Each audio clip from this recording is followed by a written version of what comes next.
When faced with adversity, what does it take to be a survivor? New York Times bestseller and Longmeadow native Michael Tougias answers this question in his new book, Extreme Survival: Lessons from Those Who Have Survived Against All Odds, which is the culmination of 3 decades of interviews with people who have persevered through impossible situations. I spoke with Tougias to learn more about the collection, the unimaginable circumstances his subjects faced, and what he hopes readers can take away from their stories. For many years, I've been writing true survival stories where people might be out at sea for 3 days after they fell out of a boat or trapped on a mountaintop or in a crevasse. And as I was writing those and I would interview these people, I started to see some common mindsets that they used to get through the ordeal. And I said, what if I combined a book that had these edge of your seat stories with what I learned of how you get through adversity, real tough adversity. So while their adversity is life and death, I'm thinking we could all use these for everyday challenges where we're struggling. And I wanted to talk about that because this is one of several books that you've written on survival, including your book, The Finest Hours, which was made into a Disney movie. So congratulations on that. Tell me, what intrigues you so much about this topic? When did this fascination start for you? My first book of this kind was 10 Hours Until Dawn, and that took place off the coast of Massachusetts during the blizzard of 1978. And I kept asking myself, to the survivors, how did you do it when I would have burst out in tears and given up? And that's what drove me. So over the years, I would go to these survivors' homes. In one case, I spent a whole week with them.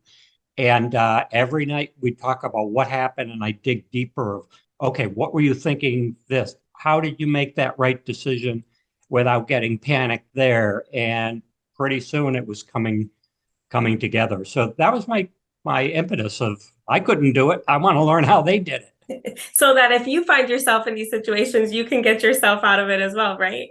Well, I have used it when I've gone through personal struggles in my personal life. So I have used, like the chapter 1 is the power of little steps that I learned from these extreme survivors. Don't just think, oh my God, I'll never get there. It's so overwhelming. There's so much and it's so far-fetched to ever make it. I'm thinking in my personal life, if I have a real problem, it's like, just focus on the next hour, do the right thing for as long as it takes, and you're going to get there, and give yourself pats on the back.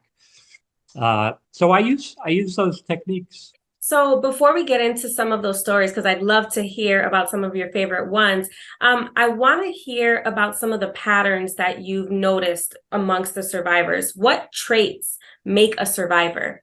If I had to sum it up in just a couple words, it would be tough-skinned individualist. They march to their own drummer, the very best survivors. And I did notice when I questioned them about their childhood, all of them had done something unusual in their teens. For example, one of them said, "Oh, I rode a bike from Canada to Mexico." And I said, "A motorcycle?" He said, "No, a bicycle." I go, "Who'd you go with?" He goes, "Nobody." I go, "Where'd you stay?" He said, "By the side of the road." I mean, I would have never done that at age 18 or 19. So you can see why he made it when he's in the North Atlantic being tumbled in a life raft in November, because he'd been doing some tough things on his own before. So he was a real individualist. And do you think if you aren't born with these natural traits that you mentioned, like being an individualist or tough skin, is this something that you think we can develop as we go on? Partially. Okay, that's interesting. Yeah, elaborate on that. For example, I would probably be okay with, okay, for as long as it takes, power little steps, just focused on the next hour, not the big picture. But I wouldn't be very good at a lot of survivors' strength of solving technical problems. They were good like that. Say their water purification system, if they're in the life raft, like Steve Callahan, who drifted across the whole Atlantic Ocean in a life raft. He knew how to fix it. I would never have fixed it. So some skills can be learned, and others I think you're born with them. No, that's a really good point. We can't all be survivors. That's why we hear these stories and we learn from them. So speaking of the stories, you spoke to over 100 different people that have gone through extreme circumstances. What are some of your favorite accounts that we will come across in this book? Well, many of the accounts didn't make it into the book because they were too short. So I wouldn't term those as extreme. So I'm looking for people that survived a multi-day event. And I open up with one of the most powerful ones. If you like, I can read you a paragraph. His name is Brad Kavanaugh from Massachusetts. And he was in a life raft with five others. Only two survived.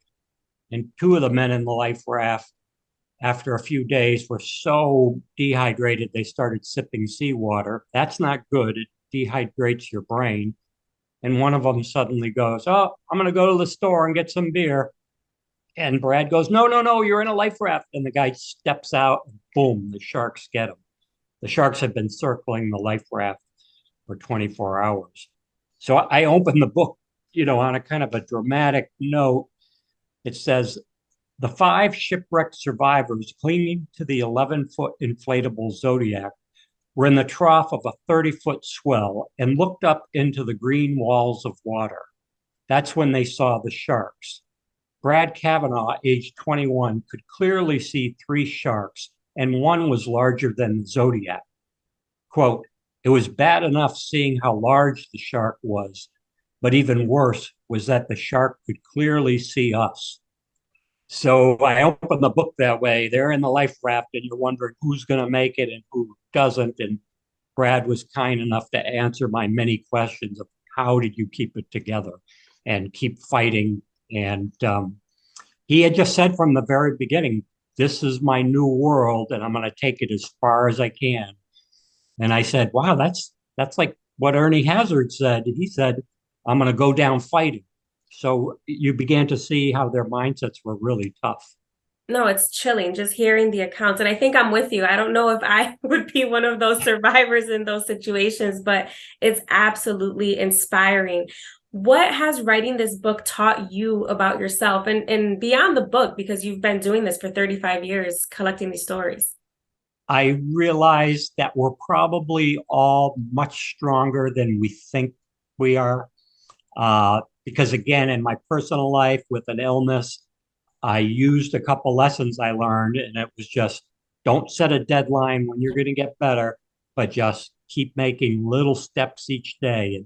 And pretty soon you'll string together a bunch of days, and over time you're going to feel better. But if you set a deadline and you're not better, then you're going to be crushed.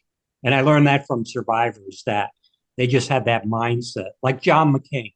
I write about him in the book. He was a POW, and he said, I would hear rumors about us being released. He was 7 years of captivity. But he said, I didn't get too high from those because it would be crushing when it didn't happen. And so, what would be your key takeaway for readers when they read this book?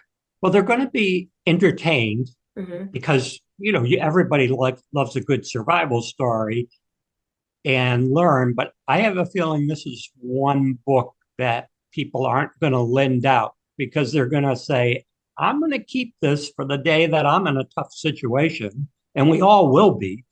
And then I'm going to go over some of those lessons learned.